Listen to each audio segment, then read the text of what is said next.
U.S. National Security Advisor Jake Sullivan has reached Beijing on Tuesday for talks with China's top diplomat Wang Yi.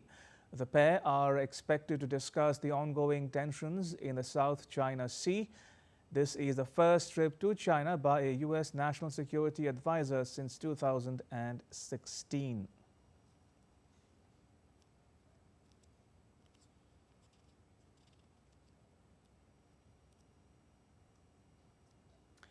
And joining us from Hong Kong is Laura Westbrook. Laura, why is Sullivan visiting China and why now?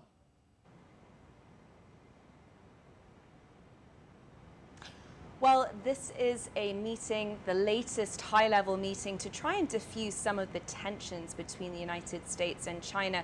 Wang Yi and Jake Sullivan have met face-to-face 5 times, but this is the first trip by a U.S. National Security Advisor. It's the first trip by Jake Sullivan, but also the first trip by a National Security Advisor since the Obama administration when Susan Rice visited Beijing in 2016. Now, the U.S. says that this trip is all about maintaining channels of communication as they try to maintain this important and strategic relationship responsibly. On the agenda, Jake Sullivan has now arrived in Beijing, and on the agenda are areas of cooperation from the issue of fentanyl, but they are also expected to discuss issues where there are disputes, such as the issue, as you mentioned, of the South China Sea, as well as the future of Taiwan. For China, this is very much a red line. It claims Taiwan as its own, but the US is expected to push China on its both economic and military pressure that it's been exerting on Taiwan as well. Now that is insofar as the US and China are concerned, Laura, but what about the Philippines? What can you tell us about the recent tension between the Philippines and China? Now, Manila says that its defense treaty with the US must be interpreted as more broadly to tackle what it calls a dynamic and cunning adversary.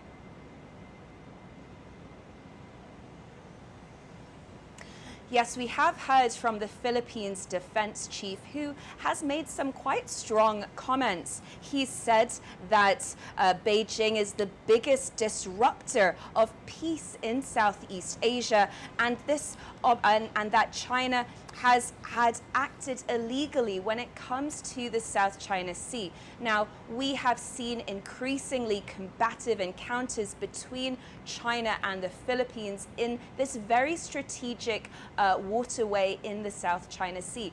Just a few days ago, in the latest confrontation, China said that it took control measures against 2 of the Philippines' vessels in one of the disputed areas, and that follows a series of encounters. One in June 15th was one of the most violent, in which a Filipino sailor lost a thumb. Now, what is concerning is that these increasingly combative encounters could escalate into something further, and that's why on this trip, Jake Sullivan is expected to raise the issue of the South China Sea, which he says is incredibly important. But for Beijing, it said, in a foreign ministry spokesman has said that it wants to see the United States stay out of its backyard, and that it says that this is an issue that the region and countries in the region should discuss amongst themselves. All right, we'll leave it there for